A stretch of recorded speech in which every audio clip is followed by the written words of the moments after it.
నేను రజాక్. రోజారెడ్డి గారు press meet అయితే పెట్టలేదు, కానీ ఈ రోజున ఒక చిన్న ఇంటర్వ్యూ లాంటిది ఇచ్చినారనమాట వాళ్ళ ఛానల్కే. అయితే దాంట్లో స్పష్టంగా కనిపించింది అనమాట ఏడుపు. అంటే చిన్న పిల్లలకు కూడా తెలుసు ఎట్లా గెలిచారో వాళ్ళు అంటూ మరో ఎట్టకారపు మాటలు. వాళ్ళకి తెలియదా 40% ఓటింగ్ వచ్చిందంట, కేవలం 11 స్థానాలు మాత్రమే వచ్చినాయంట. 40% వచ్చినటువంటి రేవంత్ రెడ్డి తెలంగాణలో గవర్నమెంట్ని స్థాపించినాడంట. 40% వచ్చినటువంటి 40% ఓటింగ్ వచ్చినటువంటి నరేంద్ర మోడీ గారు ప్రధాని అయినారంట. 40% వచ్చినటువంటి జగన్మోహన్ రెడ్డి గారికి 11 స్థానాలు మాత్రమే వచ్చినాయి అంట. అర్థంగా కడుగుతా, ఎలక్షన్స్లో ప్రత్యర్థి మీద ఒక్క ఓటుతో గెలిచినట్టేగా, ఒక్క ఓటుతో గెలిచినట్టేగా. మరి అలాంటప్పుడు మీకు 40% పడి ఇటు పక్క 60% వరకు వస్తే, 56% వరకు వస్తే అప్పుడు ఓటమి నువ్వు అంగీకరించాలి. కానీ ఆ లెక్కనేసుకుంటే మరి లాస్ట్ ఎలక్షన్స్లో చంద్రబాబు నాయుడు గారి టీడీపీ పార్టీకి కూడా దాదాపు 40% ఓటింగ్ వచ్చింది కదా. మరి ఆ రోజు నీ మాటలు ఎందుకు చెప్పలా? 40% ఓటింగ్ వస్తే 23 స్థానాలు వస్తే ఆ రోజు 49 దాకా 40 పైగే వచ్చింది టీడీపీ పార్టీకి. సో అంత వచ్చినప్పటికీ కూడా కేవలం 23 స్థానాలకే పరిమితం అయితే మరి ఆ రోజు కూడా చెప్పాల్సింది కదా. ఆ రోజున ఈవీఎంకి సంబంధించి కూడా ఆ రోజు కూడా రియాక్ట్ అవ్వాల్సింది కదా. ఏదో చేసేసారు మాయాజాలం అని చెప్పేసి. మన భారతదేశానికి సంబంధించినటువంటి ఎలక్షన్ కమిషన్ అంతా కూడా చెప్తుంది ఈవీఎంస్ని, ఇండియన్ ఈవీఎంస్ని ట్యాంపర్ చేయడం అసలు సాధ్యం కాదు.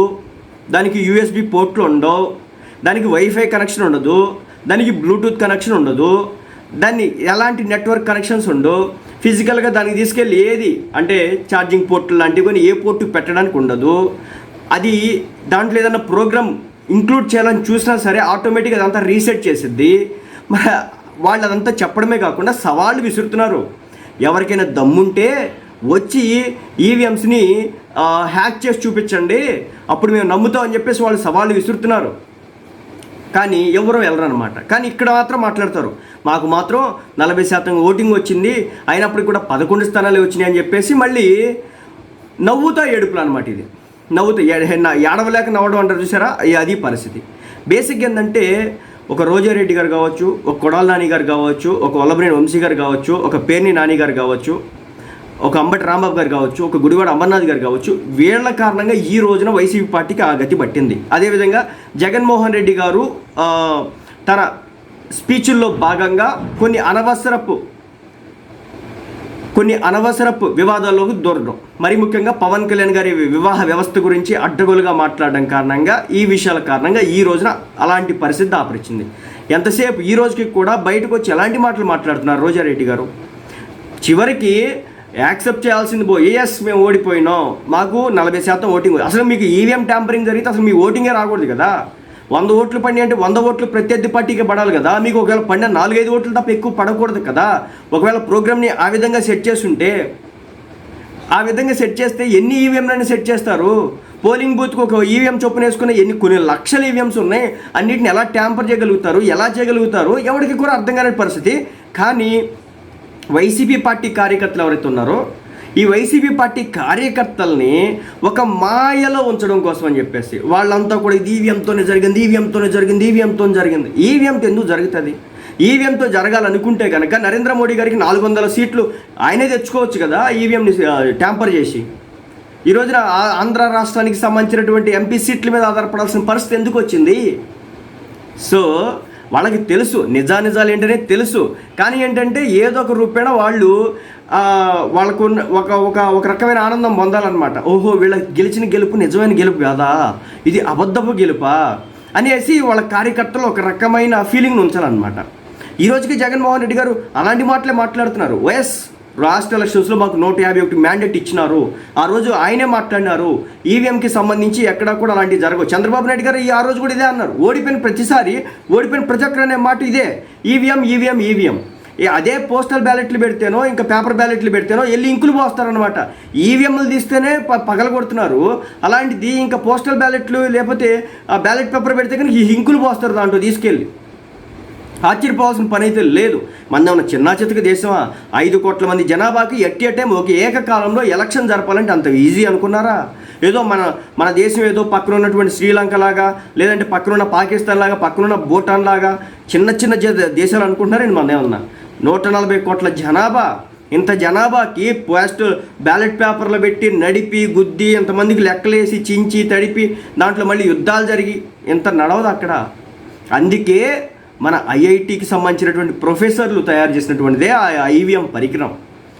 నేను మళ్ళీ చెప్తున్నా, నెక్స్ట్ ఎలక్షన్స్లో ఒకవేళ జనసేన టీడీపీ కూటమి ఓడిపోయి జగన్మోహన్ రెడ్డి గారు గెలిస్తే కనుక నేను ఈవీఎంని నిందించని వీళ్ళకి మాదిరి. రోజారెడ్డి గారు ఈరోజు మాట్లాడుతున్నారు కదా, వాళ్ళ గెలుపు చిన్నపిల్లలకు కూడా తెలుసు. చిన్నపిల్లలకి ఏం తెలుస్తుంది? మీరు మాట్లాడిన భాష, మీరు చూపించిన ఏళ్ళు ఇదే ఈ రోజున మీ ఓటమికి కారణమని నమ్మకపోగా పైపెచ్చు ఒక రకమైన మభ్య పెట్టుకునేటటువంటి కార్యక్రమం అనమాట. మరి ఆ విధంగా లెక్కలేసుకుంటే మీకు 40% ఓటింగ్ ఎందుకు పడాలా? ఓటింగ్ పడడానికి ఎక్కడ అవకాశం ఉంటుంది అనేది లెక్కలేసుకోవచ్చు కదా. ఓడిపోయినారు కదా, మన పోతిరి మహేష్ బయటకు వచ్చి చెప్పినాడు కదా, మాకు 5,000 నుంచి 13,000 ఓట్లు పడకపోవడం కారణంగా 88 స్థానాలు మేము లాస్ అయిపోయినామని చెప్పేసి. మళ్ళీ చెప్తున్నా ఒక్క ఓటు ప్రత్యర్థి కంటే ఒక్క ఓటు ఎక్కువ వచ్చినా కానీ గెలిచినట్టే కదా మన ప్రజాస్వామ్యంలో. సో ఏ మాత్రం కూడా ఇంకా ఇలాంటి చిలక పలుకులు ఆల్రెడీ కూర్చున్నారు. టీడీపీ వాళ్ళు ఎదురుగా కూర్చున్నారు. చంద్రబాబు నాయుడు గారు ఎప్పుడు గేట్లు ఎత్తుతారా, వెళ్ళి వీళ్ళని తీసుకెళ్ళి ఇంతకాలం అడ్డగోలుగా మాట్లాడినటువంటి వ్యక్తులందరినీ కూడా ఎలా టార్గెట్ చేద్దామని చెప్పేసి చూస్తున్నారు. ఎందుకంటే పట్టాభి గారిని చూస్తే నాకు అదే అర్థమవుతుంది. ఆయన మొహం చూసిన ప్రతిసారి కూడా వీళ్ళని ఎక్కడేసేద్దామన్న స్థాయిలో ఉన్నారన్నమాట. ఎందుకంటే పాపం ఆయన్ని తీసుకెళ్ళి పోలీస్ స్టేషన్లో కూర్చోబెట్టి కొట్టినారన్నమాట జగన్మోహన్ రెడ్డి గారి గురించి మాట్లాడితే ఆ రోజున. సో ఆయన ఊరుకుంటాడా? అలా టీడీపీ పార్టీకి సంబంధించి చాలామంది కూడా ఏకంగా చంద్రబాబు నాయుడు గారిని జైలు వేసినారు. ఎలాంటి మాటలు, ఎలాంటి భాష ఉపయోగించారు ఈ రోజారెడ్డి గారు? ఎంత దుర్మార్గమైన భాష ఉపయోగించినారు. ఎలక్షన్స్కి ఎగ్జాక్ట్గా రిజల్ట్ వచ్చే ముందు రోజు కూడా ఆమె ఉపయోగించిన భాష ఏంటంటే, ఈ ఎలక్షన్స్లో చంద్రబాబు నాయుడు గెలవాలంటే వాళ్ళ బాబు ఖర్జూర్ నాయుడు దిగిరావాలని చెప్పేసి మాట్లాడింది. Pawan Kalyan assembly gate touch చేయనివ్వని చెప్పేసి మాట్లాడింది. ఒకటా రెండా? పవన్ కళ్యాణ్ గారి మాజీ భార్యల దగ్గర నుంచి మొదలు పెడితే నారా బ్రాహ్మణి గారు, నారా భువనేశ్వరి గారు, చివరాఖరికి నారా లోకేష్ గారి పుట్టకల గురించి కూడా అధ్వాన్నంగా మాట్లాడినారు. ఈ రోజున వచ్చి చిలక పలుకులు చాలా చక్కగా పలకడం అయితే జరుగుతుందన్నమాట. మాకేం తెలియదు, ఇదంతా కూడా ఈవీఎంలు చేసినాయి, మేము చేసిన తప్పు అయితే కాదు, మేమైతే అద్భుతంగా చేసినాం, అసలు బంగారపు తాపడంతో రోడ్లు వేసినాయి. ఇప్పటికెళ్ళి చూడండి ఆంధ్ర రాష్ట్రంలో రోడ్లు ఎంత అధ్వానంగా ఏడ్చినాయో. 7 కిలోమీటర్లు 10 కిలోమీటర్ రోడ్డు వెళ్ళాలంటే తలపోటు ఆ రోడ్లు వెళ్ళాలంటే నడువులు ఇరిగిపోతున్నాయి. అది మాత్రం అర్థం చేసుకోరు. ఎలక్ట్రిక్ ఛార్జెస్ ఎలా పెంచినారు, బస్ ఛార్జెస్ ఎలా పెంచినారు, ఇష్టం వచ్చినట్టు అడ్డగోలుగా పెంచేస్తే మీకు మళ్ళీ అందరూ ఓట్లు గుద్దేస్తారు. అమరావతిలో గ్రాఫిక్ బిల్డింగ్లు అన్నారు.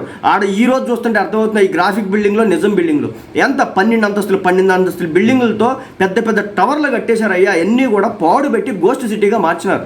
అవన్నీ తెలిసాక ఓట్లు ఎందుకు వేస్తారు జనం? రోజారెడ్డి గారు ఎంత గింజుకున్నా, మళ్ళీ చెప్తున్నా, ఇట్టాగే మాట్లాడండి, వచ్చే ఎన్నికల్లో కూడా పక్కా ఓటమిని అయితే చవి చూస్తారు. అంతకు మించి అయితే చెప్పడానికైతే లేదు.